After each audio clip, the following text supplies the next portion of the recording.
Ho, ho, ho, ladies and gentlemen, it is Christmas Day. It's also time for the final episode of the 2017 Let's Dev Holiday Special. Ho, ho, ho. Now, last time we finished up the remaining additions, and today we're topping it all off with the last few bits left to do on our list. So let's get to it, shall we?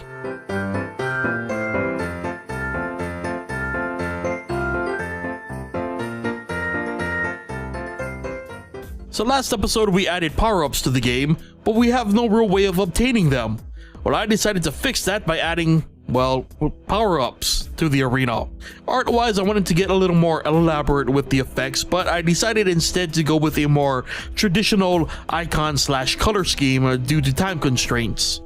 Indeed, colors come back in play here as power-ups are color-coded.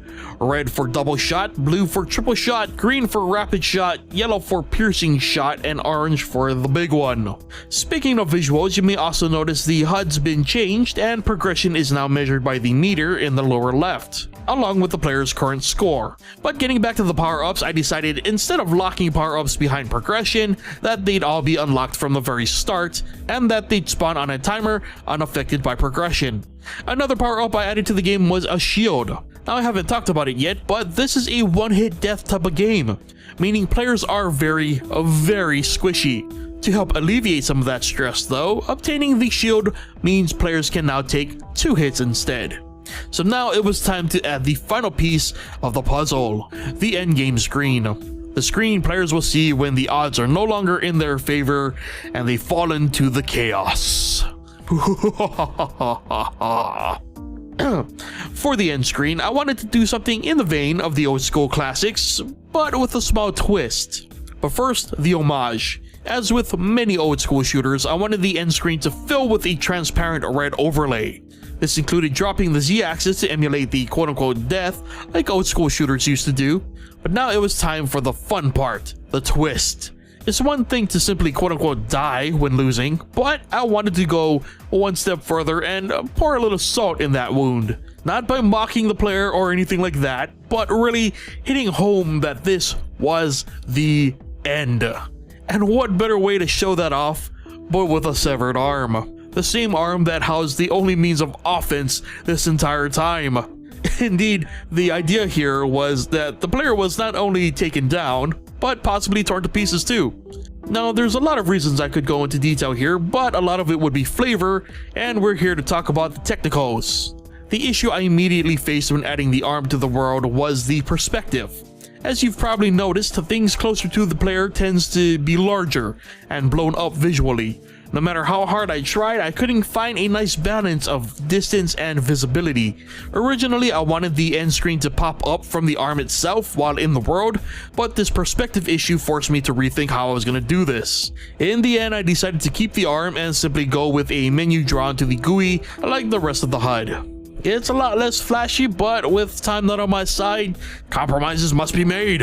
And that's really about it for this project. Aside from adding audio, which features some MIDI-style music that I was actually pretty excited to compose, and the options, this is roughly what the final product looks like.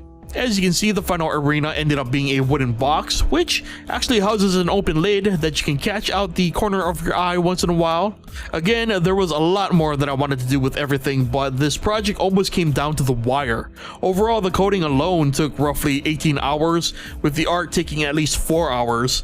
Looking back, I'd have done a few things differently, especially the stubborn moments where I tried, too hard to do something the fancy way instead of doing it the easiest/quickest/smartest way. But still, I learned a lot, and I can guarantee that this isn't the last time we try to push what can be done with GameMaker's 3D features. It was a heck of an experience, and while it may not be perfect, I'm still happy with the end results. Honestly, I came into this project a little over my head, and a huge chunk of those 18 hours were trial and error, so the fact I was able to produce anything near a coherent final product is a miracle. A Christmas miracle, perhaps. Ho ho ho ho ho ho ho ho ho ho. Well, like any bad dad joke, I think it's time to call it on yet another year of holiday cheer in the form of lines of code. I hope you enjoyed this series, and as a reminder, you can play this very game at the link in the description below. Hope you guys enjoy it. It's my gift to you all as a way to say thank you for continuing to support the Let's Dev series and this channel in general. So once again, thank you so much, and I hope you all have a safe and wonderful holiday, and I hope your New Year's is just as great. So with all that said, if you enjoyed this video or you enjoy Let's Dev in general, be sure to hit that like button. If you're not already subscribed to the channel, be sure to hit that subscribe button. And as always, leave your thoughts and your high scores, no cheating, in the comment section below. I always love hearing from you guys. Once again, thank you so much for watching, and I'll see you guys next time.